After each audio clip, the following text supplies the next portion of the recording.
1절로 11절 오늘 마지막입니다. 스가랴 14장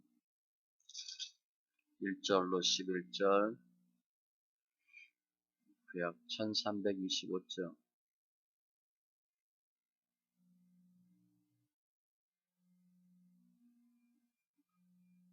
말씀 스가랴 14장 1절로 11절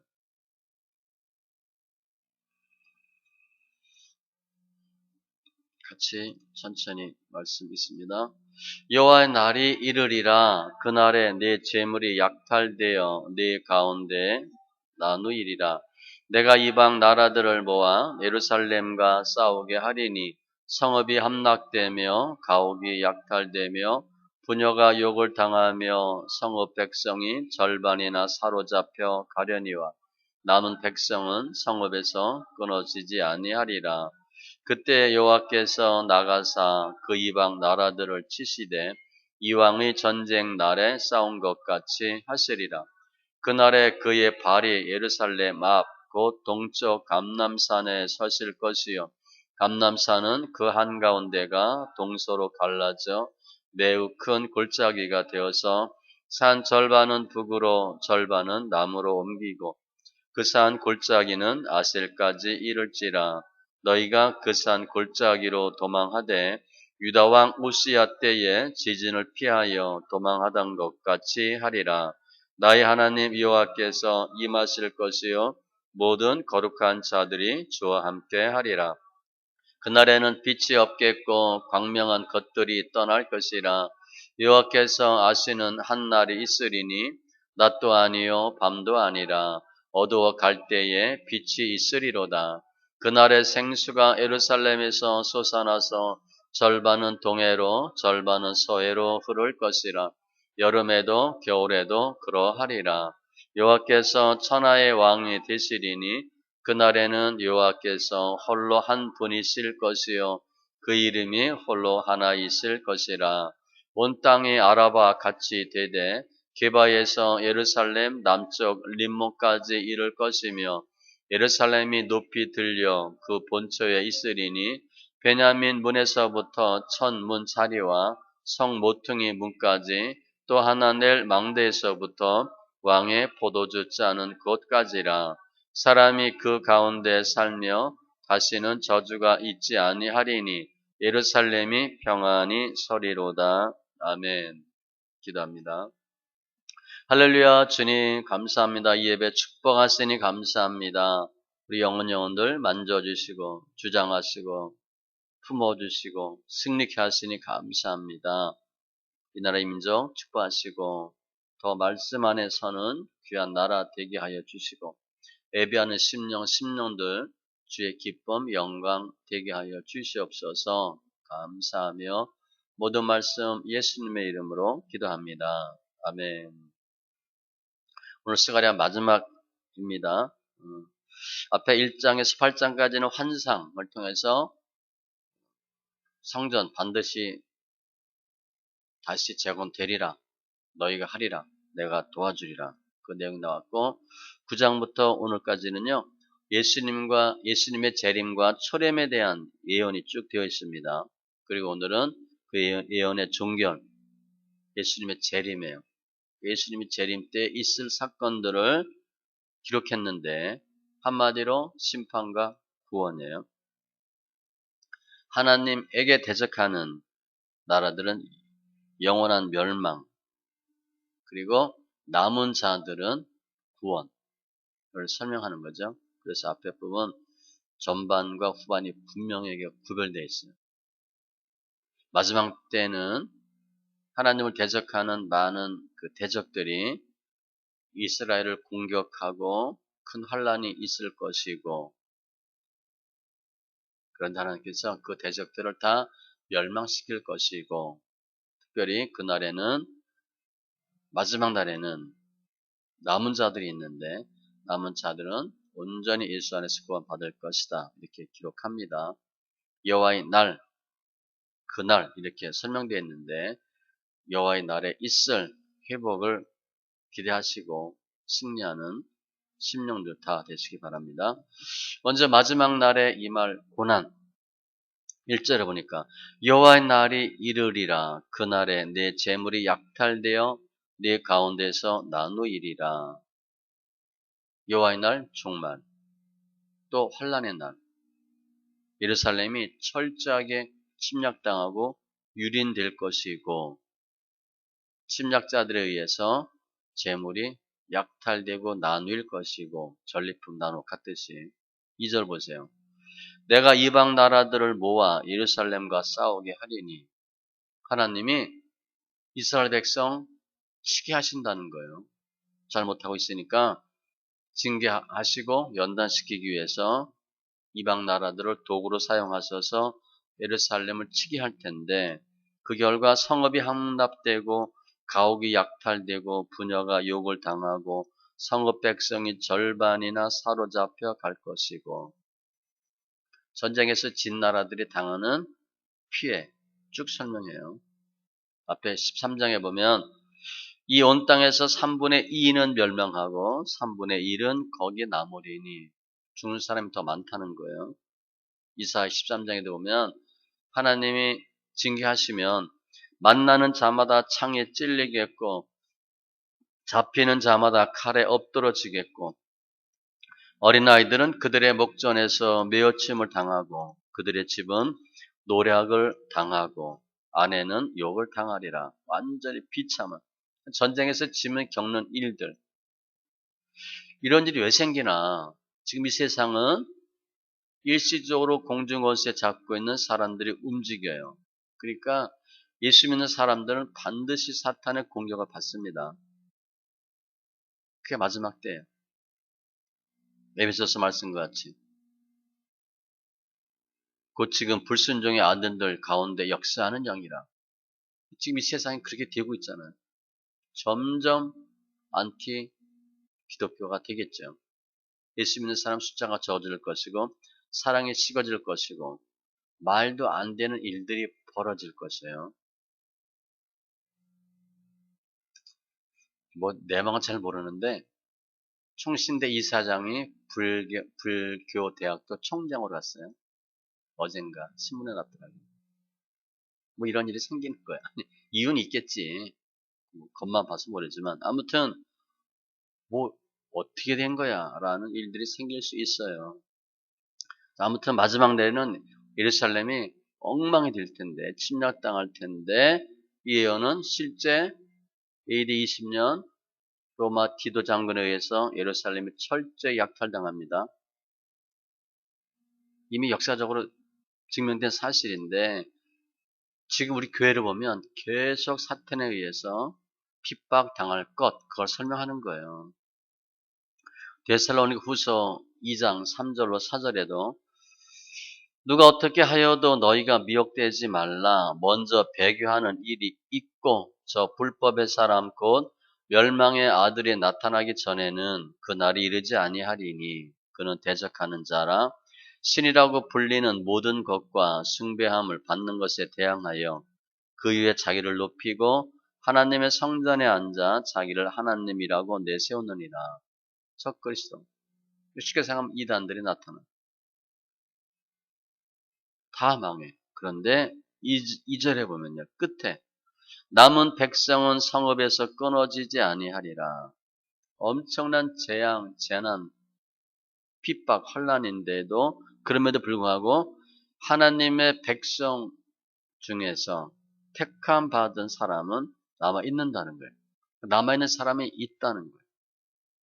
이사야 6장 13절에 보면 그 중에 10분의 1이 아직 남아 있을지라도 10분의 9는 배임당하고 이것도 황폐하게 될 것이나 밤나무 상수리 나무가 배임을 당하여도 그 구루터기는 남아 있는 것 같이 거룩한 씨가 이 땅에 구루터기니라.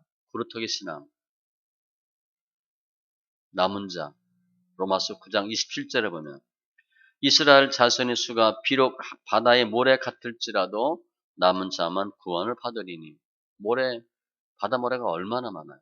그런데 남은 자만 구원받는다. 이사 7장에 보면요. 그 땅 가운데 남아있는 자는 엉긴 젖과 꿀을 먹으리라. 예루살렘이 철저하게 유린당하는데 그래도 남은 자는 있다는 거예요. 그 남은 자를 통해서 하나님 나라가 이어가시는데 이때 예루살렘에 침공이 있을 때, 침략 당할 때, 교회가 핍박 당할 때, 마지막 재림에 사단이 공중거세 잡은 자가 세상을 뒤흔들 때 하나님이 뭐 하시나? 남은 자를 위해서 대신 싸우신대. 3절 이하예요. 그때 여호와께서 나가사 그 이방 나라들을 치시되 이왕의 전쟁 날에 싸운 것 같이 하시리라. 사단이 역사하면 하나님께서 특별히 택함받은 사람들이 고난받잖아요. 그들을 하나님이 구하셔. 대신 싸우심으로 그들을 지켜주신다는 거예요. 출애굽할 때나 모세가 백성들한테 외치죠. 두려워하지 말고 가만히 서서 여호와께서 오늘날 너희를 위하여 행하시는 구원을 보라. 너희가 오늘 본 애굽 사람을 영원히 다시 보지 아니하리라. 이유는 여호와께서 너희를 위하여 싸우시리니 너희는 가만히 있을지니라. 홍해가 갈라지잖아요. 가만히 있으래. 하나님께서 대신하여 싸우신다. 그리고 홍해 갈라지고 이스라엘 백성이 통과하고 바로가 추격했을 때 그때 바로가 이렇게 얘기해요. 애굽 사람들이 이르되 이스라엘 앞에서 우리가 도망하자 여호와가 그들을 위하여 싸워 애굽 사람들을 치는도다. 하나님 하셨다는 걸 분명히 아는 거예요. 애굽 사람들이 그렇게 얘기해. 하나님이 저들을 위해서 싸웠대. 그래서 우리를 치는도다. 하나님은 우리를 위해서 대신 싸우시는 분이에요. 우리가 할 수 있는 게 있고 할 수 없는 게 있어요. 역대하 32장에 보면 히스기야 아수르 싸울 때 아수르가 두 번째 쳐들어와 히스기야가 처음에는 절절매고 돈으로 다 해결했다가 두 번째 또 쳐들어오니까 뭐라 그래요? 임신했는데 아이를 낳는데 날 힘이 없대. 그럼 둘 다 죽는 거잖아요. 애도 죽고 엄마도 죽고. 그래서 기도합니다. 그리고 나서 백성한테 얘기하는 거예요. 너희는 두려워하지 말고 놀라지 말라. 저들과 함께하는 자는 육신의 팔이요. 우리와 함께하는 자는 여호와 하나님이시고 반드시 여호와가 우리를 도우시고 대신하여 싸우시리라 하매 백성의 유다 왕 히스기야의 말로 말미암아 안심하니라. 대신 싸우는 분이에요. 근데 그 싸우는 모습을 어떻게 설명했냐면 4절이에요. 그날에 여호와의 날 그때 그날에 그의 발이 예루살렘 앞 곧 동쪽 감람산에 서실 것이요. 그 예루살렘 성 바로 앞에 감람산이 있어요. 그 예루살렘은 하나님의 백성이 모인 것이고 감람산은 세상을 상징한다고 보면 돼요. 감람산은 그 한가운데가 동서로 갈라져 매우 큰 골짜기가 되어 산 절반은 북으로 절반은 남으로 옮기고 주님께서 발이 감람산에 서실 것이요. 예루살렘 앞에 동쪽 있는 감람산에 주의 발이 딱 서신대. 큰 발이 뻗팅기는 거 상상해 보세요. 그래서 산이 반으로 갈라지는 거예요. 하나님이 세상을 상징하는 감람산을 반토막 낸다는 거예요. 그래서 감람산은 그 한가운데가 동서로 갈라져 큰 골짜기가 되고 절반은 북으로 남으로 옮기고 그 산 골짜기는 아셀까지 이를지라. 하나님이 초자연적인 이거 뭐 지진으로 보면 되는데 산을 반쪽 낸다는 거예요. 그러면 너희가 그 산 골짜기로 도망하되 누구? 남아있는 자. 유다왕 우시야 때에 지진을 피하여 도망하던 것 같이 하리라. 나의 하나님 여호와께서 임하실 것이요. 남은 사람을 하나님께서 도우시기 위해서 감람산을 박살내고 골짜기를 만들어서 남은 자들로 하여금 그리로 도망하고 하나님이 그들에게 임할 것이다. 대신 싸운다는 거예요. 재림 때에는 지금도 마찬가지죠. 사탄이 점점 악랄해져요. 걔네들은요, 지배하고요, 악랄하고요, 끈질깁니다. 적당한 게 없어요.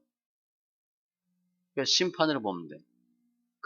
그들도 하나님의 심판의 도구니까, 그들이 마지막에 악을 쓸 때에 하나님이 그들 다 멸절을 시키고 재림해요. 구원받을 남은 자들을 하나님의 백성 삼으시는 거예요. 하나님 다 하신, 전능하신 하나님. 또 하나, 우리 남은 자 입장에서 볼 땐 침략당하고 공격당하니까 우리 남은 자, 구원받을 사람이 같이 고난받는 거죠. 고난받을 때 주님이 나타나셔서 대신 싸워 주신다는 거예요. 그러니까 그 고난의 실제는 길지 않다고 봐야 돼요. 하나님이 그들 구원하셔야 되니까.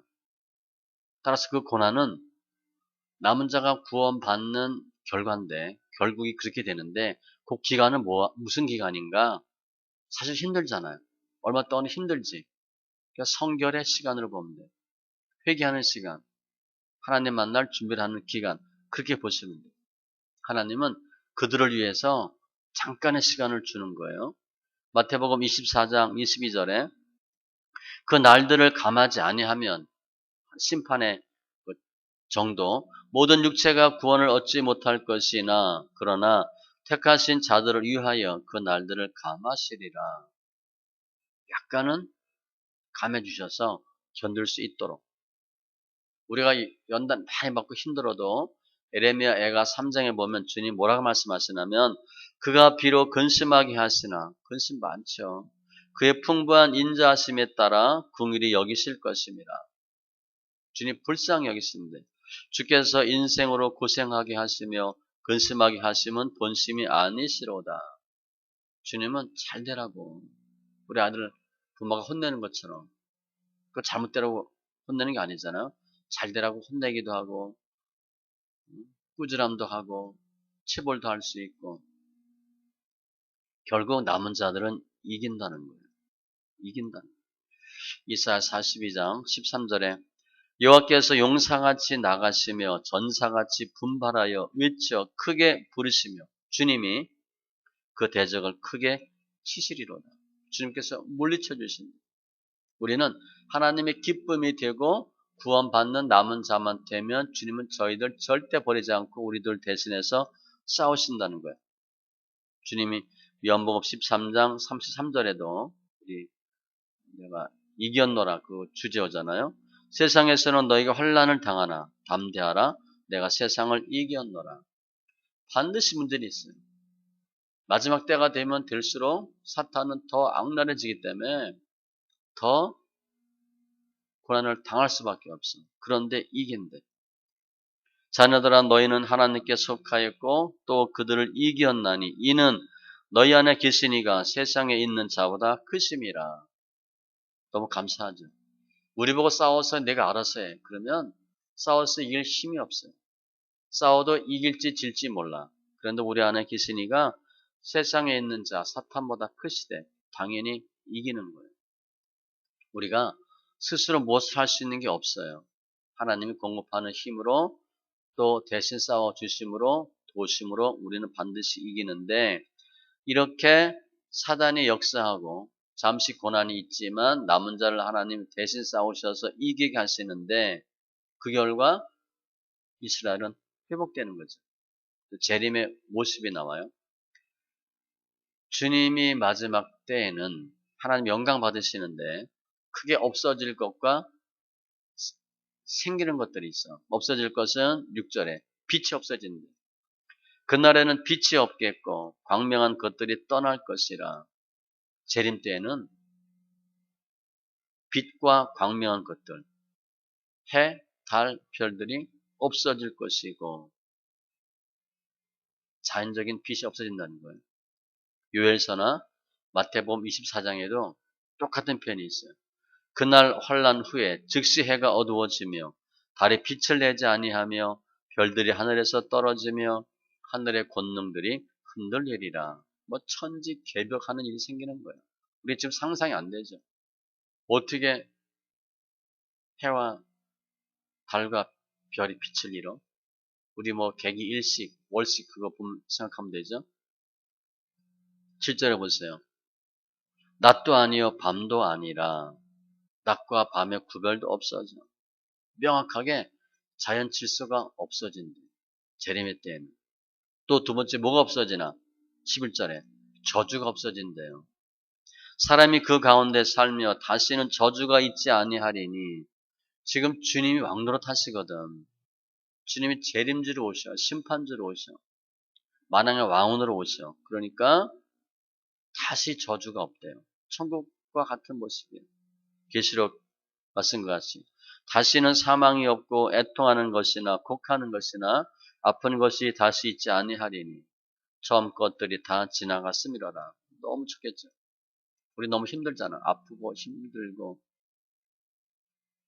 예배 시작 전에 좀 기도하는데 다 힘들고 불쌍한 마음만 들잖아. 그죠? 다 힘든 표정들, 다 아픈 표정들. 하나님이 정말 환하게 웃는 모습으로 우리 다 맞아주고 안아주시고 그렇게 빨리 했으면 좋겠어. 이때는 그렇게 된대. 다시 저주가 없으며 하나님과 어린 양의 보좌가 그 가운데 있으리니 그 종들이 그를 섬기며 없어질 것은 두 개예요. 자연적인 질서가 파괴되고 저주가 없어지고 이루어질 것들이 있어. 첫 번째 구원의 빛. 7절에 보면 끝에 어두워 갈 때에 빛이 있으리로다. 종말이 되면 점점 혼란이 극심해져. 그런데 계속 되는 게 아니라 갑자기 구원의 빛이 있는데 자연 빛은 없어지고 구원의 빛은 있다는 거예요. 힘들면 힘들수록 마지막에 되면 될수록 점점 고통은 가중되는데 반대로 뭐예요? 곧 문제가 해결되겠구나. 주님 역사 하시겠구나. 요한복음에 그 안에 생명이 있었으니 예수님이 이 생명은 사람들의 빛이라. 빛이 있냐 없나? 그리고 8절에 보면 생수가 생겼는데 그날에 생수가 예루살렘에서 솟아나서 절반은 동해로 절반은 서해로 흐를 것이라 여름에도 겨울에도 그러하리라. 생수, 성령의 충만한 축복, 은혜. 장소는 동해, 서해로. 해 뜨는 데부터 해 지는 데까지. 때는 여름에나 겨울에나 항상 사시사철 생수가 넘쳐 날 거래요. 에스겔 47장에 있는 성소에서 물이 흘러나오는 거, 문지방에서 물이 나와서 계속 흐르죠. 성소에서 나오는 생명수 생각하시면 돼요. 발목에서 무릎에서 허벅지까지 허리까지 생수가 계속 차 넘치는 모습. 요한복음 4장에 보면 우물가 여인 그가 생수를 내게 주었으리요. 생수. 마르지 않는 생수. 영원히 목마르지 아니하리니 내가 주는 물은 그 속에서 영생하도록 솟아나는 샘물이 되리라. 계시록에도 똑같은 표현이 있습니다. 나는 알파와 오메가요 처음과 마지막이라 내가 생명수 샘물을 목마른 자에게 값없이 주리니. 주님 말씀하신 그거. 그 생수가 넘쳐나고 9절에 보면 하나님께서 만왕의 왕이 되신다. 여호와께서 천하의 왕이 되시리니 주님이 다 이기시는 거예요. 모든 나라를 다스리는 왕. 지금 주님이 이미 오셨는데 아직은 아니잖아요.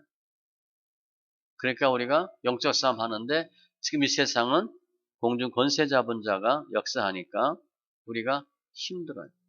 예수 믿는 게 점점 힘들어집니다. 힘들 수밖에 없어요.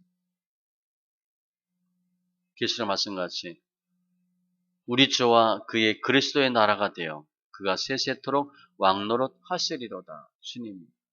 우리는 아직 그걸 체험하지 못하는 거지. 그리고 그분은 여호와께서 홀로 한 분이실 것이며 유일신, 오직 유일한 주님, 한 분밖에 없는 주님, 그 이름이 홀로 하나이실 것이라. 한 분, 절대적인 분. 이게 세 번째 나타나는 일들이고, 네 번째는 예루살렘의 승리예요. 10절에 온 땅이 아라바 같이 되되, 아라바는 평원이에요. 다 이렇게 낮아진대. 정리되는 거예요. 예루살렘을 제외한 모든 땅들이 다 낮아진대, 쇠해진대. 질서가 재편되고 개편되고 낮아지고 평지가 되고, 이사야에 이런 표현 많이 있잖아요. 골짜기마다 도두어지며 산마다 언덕마다 낮아지며 고르지 아니한 곳이 평탄하게 되며 험한 곳이 평지가 될 것이요. 다 정리가 돼. 예루살렘이 높이 들려 그 본처에 있으리니, 다른 산들은 다 낮아지는데 예루살렘은 높이 들려서 본처에 있으리니, 예루살렘 성은 우뚝 선대. 예루살렘 성이 뭐예요? 교회. 구원받는 사람들, 남자들이 모여있는 곳. 그것만은 높이 우뚝 서는 거예요. 나머지는 다 무릎 꿇는 것이고. 미가서 4장 1절에 끝날에 이르러는 여호와의 날, 그날 그때 여호와의 전에 산이 산들의 꼭대기에 굳게 서며. 정말 성경 신기하잖아요. 다 다른데 다른 사람이, 다른 시대에 다른 생각을 가지고 있는 사람이, 생활 환경이 다른 사람이 적었는데 다 한 주제로 여호와의 전에 산이 산들의 꼭대기에 굳게 서며 작은 산들 위에 뛰어나고 민족들이 그리로 몰려갈 것이라. 교회예요. 구원받는 사람들. 그래서 사람이 그 가운데 살며 예루살렘이 평안히 서리로다.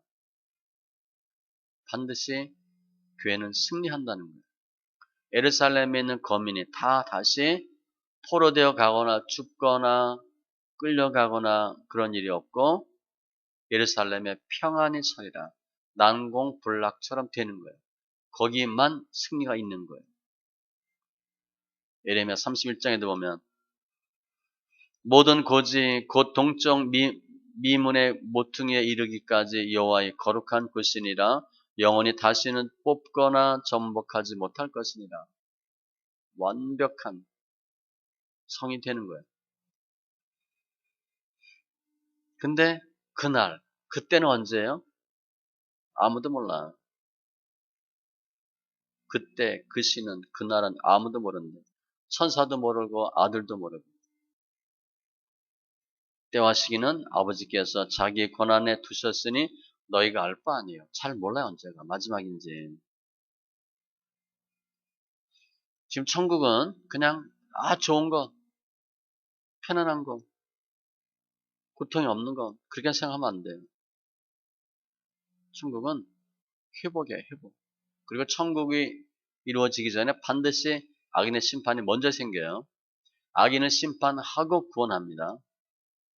따라서 천국, 그것은 이미 악은 다 정리가 되는 거예요. 우리 삶 가운데 있는 개인으로 보면 죄의 문제가 해결되는 거예요. 사회로 보면 사회 악이 뽑히는 거예요. 하나님 하셔서. 그리고 회복이에요.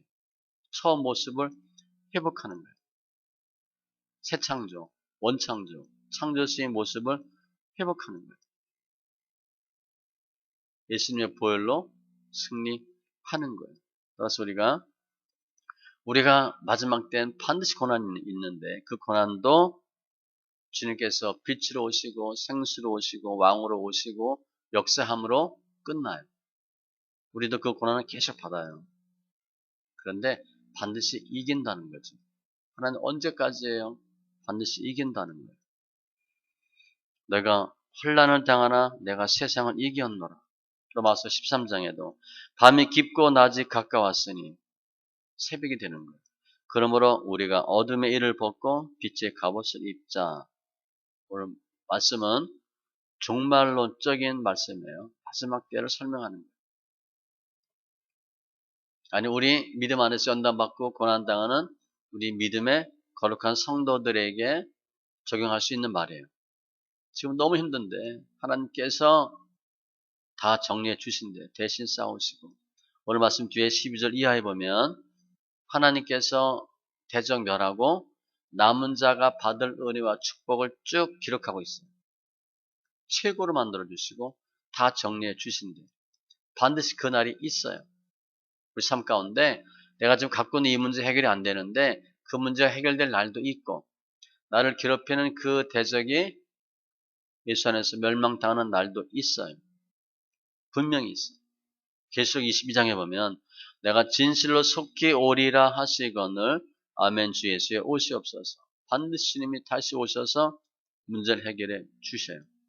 근데 이 싸움은 영적 싸움이에요. 각 개인이, 가정이, 교회가 고통과 아픔이 있죠. 영적 싸움이기 때문에 하나님 반드시 이기게 해 주셔요. 하나님의 말씀은 1.1핵도 떨어지지 않아요. 반드시 새하늘과 새 땅 있어요. 반드시 이기게 된다는 거예요. 계시록 22장에도 보면 보라 내가 속히 오리니 내가 줄 상이 내게 있어 각 사람에게 그가 행한 대로 갚아주리라. 주님이 속히 오신다. 언제인지 모르지만 반드시 오셔요. 주님은 생명으로 오셔서 사망을 물리치고 빛으로 오셔서 어둠을 물리치셔. 더 강한 자로 오셔서 강한 자 사단의 결박을 풀어요. 생명의 성령법으로 오셔서 죄와 사망법 다 물리치세요. 이 내용이 이사야 61장 1절로 3절에 보면 거의 비슷하게 나타나요. 주님께서 내게 기름을 부으사 가난한 자에게 아름다운 소식을 전하게 하려 하심이라. 그게 복음인데 나를 보내사 마음이 상한 자를 고치며 다 우리한테 하는 소리. 포로된 자에게 자유를 갇힌 자에게 노임을 전파하고 여호와의 은혜의 해와 보복의 날을 선포하여 모든 슬픈 자를 위로하되 우리 얼마나 위로가 필요해요. 무릇 시온에서 슬퍼하는 자에게 화관을 주어 그 죄를 대신하며 죄는 힘들고 어려울 때 죄 뒤집어 쓰는 거예요. 기쁨의 기름으로 그 슬픔을 대신하며 이제 더 이상 슬프지 않대. 찬송의 옷으로 그 근심을 대신하시고 그들이 의의 나무 곧 여호와께서 심으신 그 영광을 나타낼 자라 일컬음을 받게 하려 하심이라. 우리가 여호와의 영광을 나타낼 자라. 주님이 심으셔서 영광 나타낼 자라 하신대. 증거들이 있을 거라는 거예요. 고난은 마지막 때가 되면 될수록 아주 극심해집니다. 그러고 나다가 이겨요. 그때쯤 우리를 도우셔. 하나님께서 택하시는 남은 자 되시면 반드시 버리지 아니하시고 간섭하셔서 대신 싸우시고 이기게 하셔요. 근데 우리 믿음 과정에도 이런 순환 과정이 계속 있어요. 어떤 사건들은 너무 힘들어. 근데 주님이 또 갑자기 나타나셔서 해결해 주셨어요. 또 좀 잘 나가니 하다가 또 무슨 문제가 터져서 또 그걸 연단받고 또 싸우다가 또 하나님이 해결해 주시고 이게 반복이야 반복. 개인의 믿음 생활로 보면 그런 사이클이 계속 있어요. 그 순간순간을 적용하셔도 되고 크게 보면 시대의 종말 예수님의 재림이에요. 그런데 반드시 이긴다는 거죠. 힘든 게 끝이 아니에요. 내가 지금 어렵다고 끝이 아니야. 반드시 이렇게 하시니까 그걸 우리가 체험하고 특별히 우리 지난날 보면 그때 얼마나 힘들었는데 어떻게 견뎠어. 그런 우리 고백하잖아요. 지금 생각하면 정말 끔찍한데 야 정말 어떻게 그거 내가 했나 몰라. 그래도 우리가 지나왔어요. 그것도 다 건너왔다고. 그런 일이 몇 번씩 있잖아. 지금 너무 힘들어도 주님이 하게 하셔서 이기게 하시는 거예요. 앞으로도 그런 일이 있으면 또 넘게 하시겠지. 개인이나 가정이나. 교회도 마찬가지예요.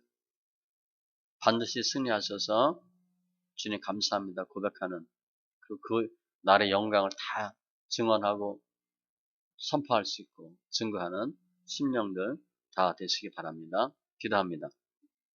좋으신 하나님 감사합니다. 스가랴 선지자를 통해서 보여주신 마지막 종말의 사건을 통해서 하나님, 우리가 힘들고 어려울 때 사단이 더 역사할 텐데 그럼에도 불구하고 남은 자 주님께서 대신 싸우시고 능히 이기게 하시는 주님 감사합니다. 빛으로 생명으로 영원한 왕으로 오셔서 예루살렘 성을 회복시키시고 승리케 하시는 주님 감사합니다. 내가 저희들이 예전에 힘들었을 때 고비고비마다 주님께서 개입하시고 역사하여 주시고 은혜 주셔서 그 사건 사고들을 잘 이긴 것 같이 지금도 능히 이기게 하여 주시고 앞으로도 반드시 이기게 하실 주님을 찬송합니다. 마지막 때에 여호와의 날에 그때의 그날에 또 승리하게 하실 주님을 감사하며 모든 말씀 예수님의 이름으로 기도합니다. 아멘.